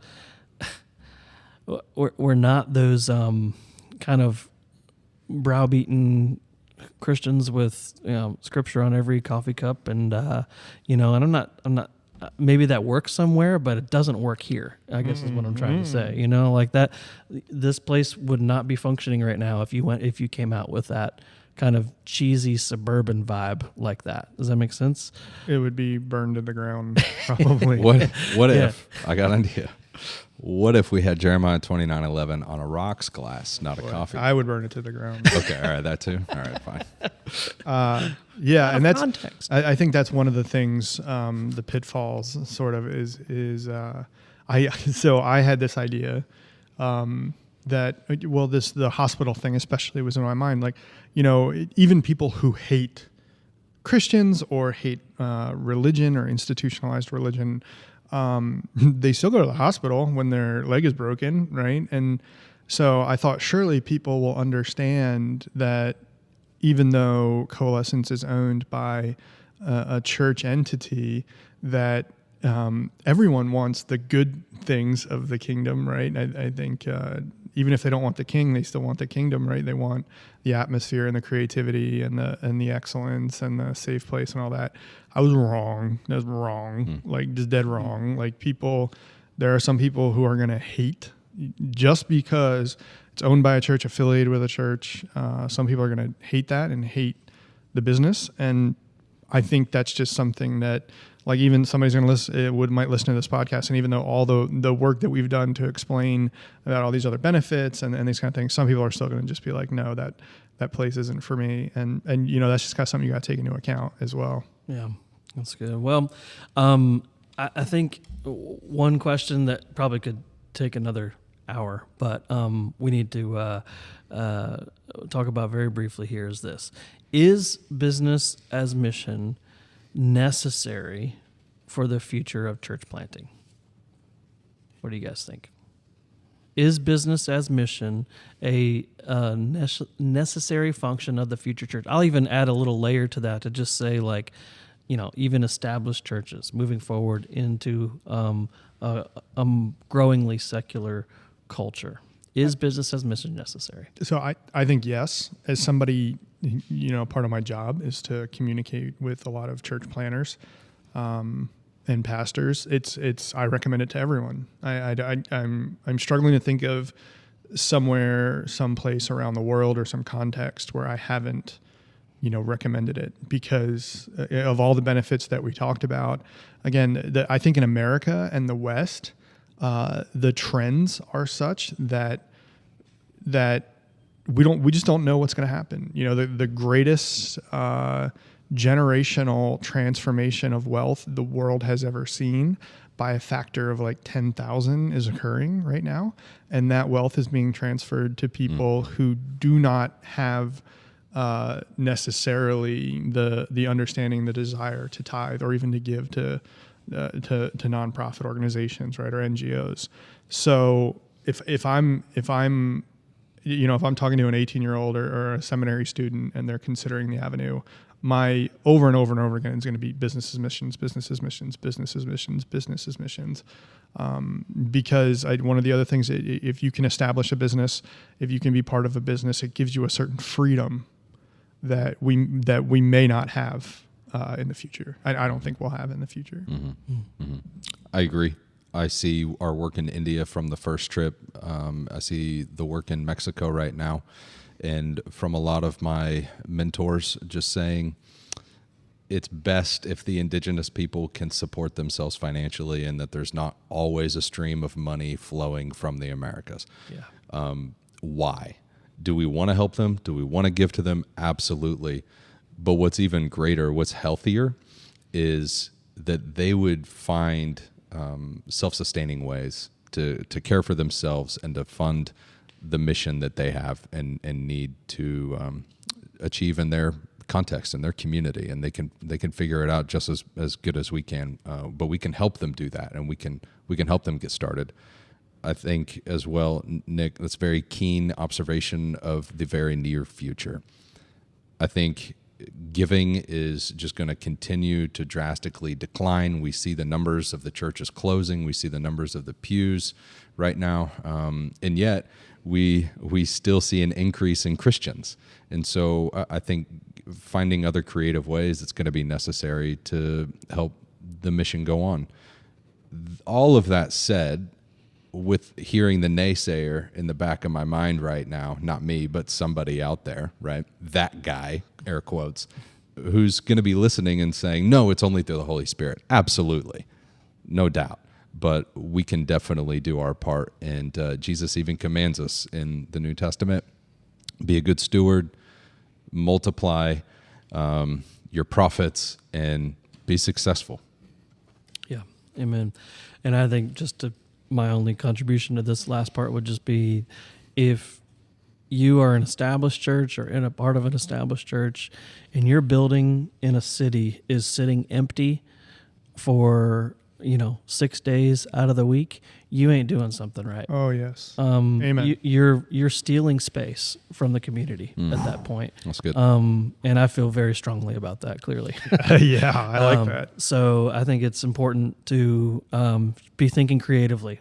How can we be a community center? How can we be a community hub? How can we be a school, a daycare, some place to influence and impact the community in a greater way than an empty building, for goodness sake. Yeah. Hallelujah. Right. That's, absolutely right. Amen. So let's stat that, John. What we got? We got 3.2 billion people in the world without the gospel today, and less than 1% of giving goes to the missions, to the unreached.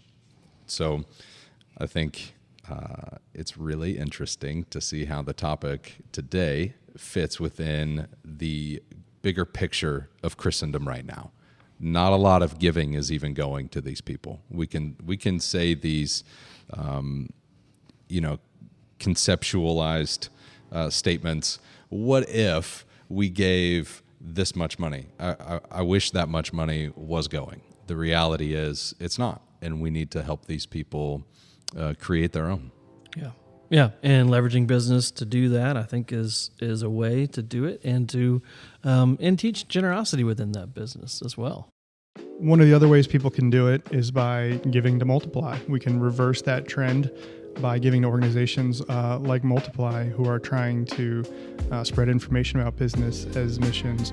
One of the primary roles of Multiply is to equip our family of churches with the resources they need to multiply disciples, leaders, and new churches.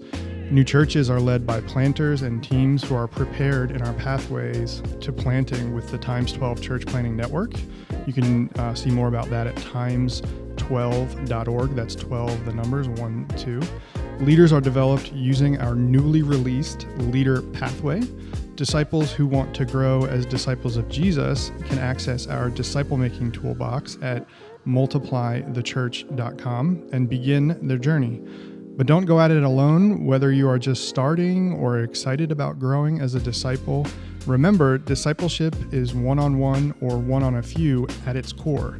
That's what Jesus did, and that's what we seek to do. So check out multiplythechurch.com/resources and begin your path to multiply today. So, business as mission. Is it necessary for the future of church planting? We say yes, but we also say business as mission is not church planting. The two are separate. Yeah. That said, where can people go, gentlemen, to find out more resources on business as mission? Well, yeah, some of the good news is there are organizations focusing on this specifically. In my travels, I've seen a couple really good one. One is Praxis Labs. This was birthed out of the redemptive entrepreneurship ideas of Tim Keller up in New York City. And you can check out praxislabs.org to learn more about that. They've got a cohort, they've got a program, an education program on business and kind of the overall biblical theology of it all. Really, really great stuff. At ICM, a lot of our major donors and contributors and influencers and board members are part of an organization called C12. And I think they're seeing a bit of a revival. This is basically a guild, a cohort of just Christian businessmen and women, mostly CEO, officer, executive level, getting together and figuring out how they can be a part of what we're talking about today. You can check them out at joinc12.com. And there's probably, wherever you are in America, at least, there's almost definitely a local chapter that you can join, and just mentorship, so much good stuff there. Highly recommend it. I would point everyone back to the F.F. Bruce book, Apostle of the Heart, Set Free, written in 2000. I think, one of the best first places to learn from Jesus, learn from Paul, kind of how they leveraged business, and that's probably where I would start. Another book that's been really meaningful to me in understanding our purpose here and the purpose of mission is The Unseen Realm by Dr. Michael Heiser, and his work in biblical theology and the overarching kind of meta-narrative of Scripture and God has just, I think that's probably the best place to start to understand how Aaron defined mission and those purposes. Like, that's probably where I would start. There's a summary book of that book called Supernatural, which is another really good one. Yeah, for me, The Missional Entrepreneur by Mark Russell, I think is just a good kind of basic understanding of business as mission, and seeing entrepreneurship as also a way to participate in the mission of God. We've been saying the mission of God a myriad of times here in this podcast, and I think like mentioning the mission of God by Christopher J.H. Wright, or at least an abridged version of that, would be a great approach, or maybe even an article that summarizes it, because it is a massive book, but it's really, really helpful to understand the theology behind the mission of God proper. Love it. Those are all really good. I've got one, and two. We already mentioned the Lausanne paper on business as mission. You can find that by Googling that. Lausanne is Lausanne. Long work, like we said, but it gets you in the ballpark, and it starts the discussion. And the second one is the book Reading Romans in Pompeii. Paul's letter at ground level, and that's by Paul Oakes. And that gives you a perspective as we talk about working with indigenous cultures and co-laboring overseas or in cross-cultural contexts. This is a great way to see the word from other people's perspectives. How are they receiving what Paul might have been writing in that day and age? So a helpful work for us on mission. One more quick plug for a resource here is definitely go to icm.org.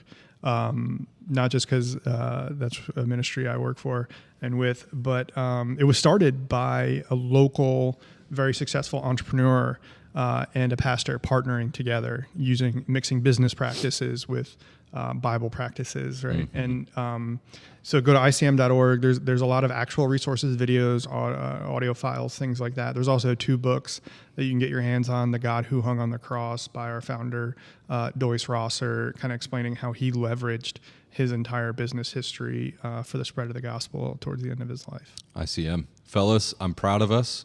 I think, maybe not. Maybe I'm disgusted, but we never once mentioned Chick-fil-A in the last hour and something minutes. Oh, good. Good. He said good. It's just because you're hungry. Yeah. Me too. Yeah. Oh, man. Well, this has been good. Hey, once again, if you're a part of Multiply, I hope this has encouraged you just to see something broader than evangelism as mission, but that there are ways that you can do mission and participate in the mission of God in some much greater ways. If you're a part, Christian, experiencing the broader mission of God, I hope this has been encouraging to you. Hey, if you're a business owner or considering starting a business at some point, might you be a missionary in doing so? Absolutely. We would say a resounding yes to that. So don't forget about our Behind Open Doors Spotify playlist, affectionately called the Bod Pod. mix. All right. And I'm gonna have to get you to contribute some listening to that. All right, not just podcasts. You have to actually put music in there. What kind of music do you listen to? Do you listen to anything Country. country? Okay. All right. Well, I mean, worship and obviously, but country. That's my jam. Okay. All right. What? Give me one your favorite artist right now. Chris Stapleton. Oh yes. Okay, you my dude. I knew you were my dude. All day. All right, excellent. All right, well, Nicholas, thanks you for joining us. It's been fun learning together today. We're so glad you're a part of the Multiply family, and we look forward to more great conversations that lead to gospel movement together. For now, it's time to close down the podcast, but remember, the doors are wide open here with the Multiply family. If you found this podcast helpful, please be sure to subscribe and leave a review. This helps us to be seen by others who may enjoy a behind-the-scenes discussion like this. As you could tell, we do our research, but we also come in with a humble attitude. And we like to ask good questions. And if you like to continue listening, then you can also join our Facebook page, Keep in Touch, where we have further discussions about each episode. And finally, you can share this episode and others to your social media pages. You've been listening to the Behind Open Doors podcast, where we take you behind the scenes, discovering what it takes to multiply disciples, leaders, and new churches. Let the word dwell richly in you, and may God multiply your efforts for his kingdom.